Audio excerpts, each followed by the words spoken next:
చేతులు కట్టుకొని నా ముందు నిలవాలని వేడుకోవడం. నా రెండు కాళ్ళు స్థిరంగా నేలను తాకుతుంటే నేలను చూసే నా కళ్ళు ధైర్యంగా నీటిని ముట్టాడాలి. ఓవైపు నేను దేశాన్ని వెళ్తున్నా, మరోవైపు దాసీలో ఉన్నాను. దేశం వెళ్ళినా నన్ను ఇంకా దాసీగా చూసేవారే ఎందరో. ఈ దేశానికి ఆర్థిక మంత్రిని లేదు, అయినా నా చేతిలో అర్ధరూపాయి కూడా లేదు. అందగత్తెను ప్రపంచ సుందరిని లేదు, కానీ ఆ ప్రపంచ పటంలో నేను లేదు. అందరి గాయాన్ని నయం చేసే వైద్యురాన్ని లేదు, నా గాయాలకు మందు లేక ప్రాణాలు పొందుతాను. అద్భుతమైనవెన్నో కనిపెట్టే శాస్త్రవేత్తలు లేదు, కానీ నేను తప్పిపోతే కనిపెట్టేవారే లేరు. దేశానికి అన్నం పెట్టే రైతులు లేరు, ఒక్క పూట అన్నం కోసం అనుమతిస్తున్నాను. పాఠాన్ని జీవిత పాఠాన్ని బోధించే గురువులు లేరు, ఆ చరిత్ర పుటల్లో నేను లేను. రోజు వార్తలు అందించే వార్తా ప్రయోక్తలు లేరు, ఏదో ఒక రోజు నేనే ఓ వార్తనవుతాను.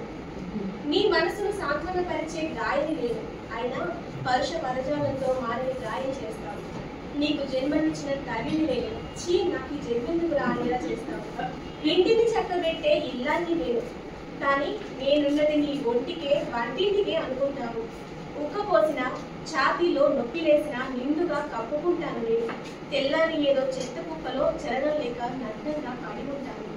అమ్మ అని కూడా అనలేని పసికూలను నేను, అయినా అమ్మాయిని కదా, అందుకే నీ చేతిలో బలిపశునైనాను. ఇవన్నీ తెలిసి కూడా మొక్కవని ధైర్యంతో ముందుకు సాగుతున్న నన్ను చూస్తుంటే నీకు ధైర్యం చాలలేదు కదా. ఎక్కడ నిన్ను తొక్కేస్తానో అన్న భయంతో శాస్త్రాలు కట్టుబాట్ల పేరుతో లేనిపోని బంధనాలు వేసి నన్ను బంధించావు. అయినా ఇంట బయట రోజు ఎన్నో అవరోధాలు దాటుతూ అక్షర సేద్యం చేస్తూ లక్షల మందికి ఆదర్శంగా నిలుస్తూ అవనిలో అద్భుతాలను సృష్టిస్తూ అందరినీ అపూర్వస్తులు నన్ను చూస్తుంటే భయవేస్తుందా? అంతరిక్షం అంచుల దాకా పరుచుకున్న నా ఆత్మవిశ్వాసం ముందుంచే శక్తి నీకు లేదని నాకు తెలుసు. నేను లేకుండా ఈ ప్రపంచం ముందు గెలిచే యుక్తి నీకు లేదని తెలుసు.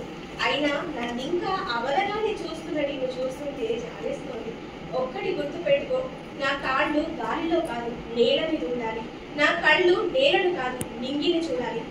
అందుకే ఆడబిడ్డకు అడ్డుగా కాదు అండగా ఉండు. అప్పుడే ఆత్మస్థైర్యమే ఆయుధంగా, స్వాభిమానం గౌరవాలే ఆభరణాలుగా, అతిథులు అతిథుల మహారథులే సాగుతారు. మరిన్ని అవకాశాన్ని అందిపుచ్చుకొని మహిళా మనులు ఈ మహిళకే వెలుగును తెస్తారు.